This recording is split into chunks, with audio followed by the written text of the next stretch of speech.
तारिक रहमान एक नेता नहीं है, बल्कि वो खालिदा जिया की राजनीति के युग का एक चेहरा है, जिसका असर भारत बांग्लादेश के रिश्तों पर पड़ा था। लेकिन अब सवाल वही है कि तारिक रहमान की वापसी से क्या भारत बांग्लादेश के रिश्ते सुधरेंगे या फिर चुनौतियां भारत के लिए और भी बढ़ सकती हैं।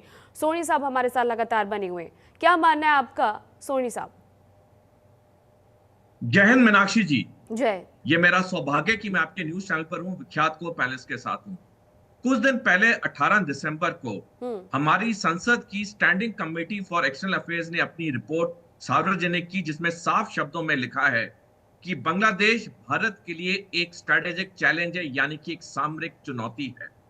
इसी साल 9 जुलाई को जनरल अनिल चौहान, जो हम्म। कि भारतीय सशस्त्र बल के चीफ ऑफ डिफेंस स्टाफ है, उन्होंने बयान दिया, जिस तरह से चीन, पाकिस्तान और बांग्लादेश की नजदीकियां बढ़ रही हैं, ये आने वाले समय में भारत की अखंडता और सुरक्षा के लिए बहुत दिक्कत पैदा करेंगी।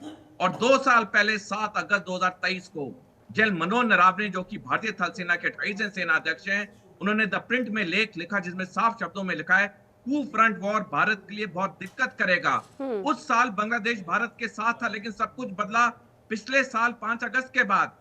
तारिक रहमान का बांग्लादेश आना, इससे बांग्लादेश के रवैये पे कोई फर्क नहीं पड़ेगा, जो उसके पास आज है भारत विरोधी रवैया। हम्म। मीनाक्षी जी, हमने देखा पिछले 1.5 साल में, हम्म। जब से वहां तख्ता पलट हुआ, किस तरह से बयान बार बार आ रहे हैं सिलीगुड़ी कॉरिडोर के बारे में, हमारे 7 नॉर्थ ईस्ट स्टेट्स के बारे में। हम्म। मैं दशकों का ध्यान लेके जाना चाहूंगा इतिहास में पीछे।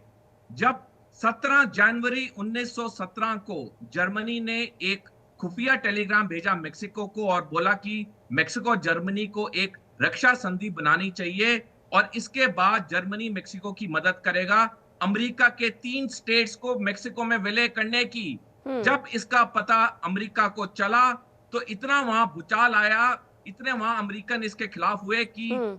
6 अप्रैल को 6 अप्रैल 1917 को अमेरिका को पहले विश्व युद्ध में कूदना पड़ा। हम्म। इतिहास अपने आप को दोहराता है।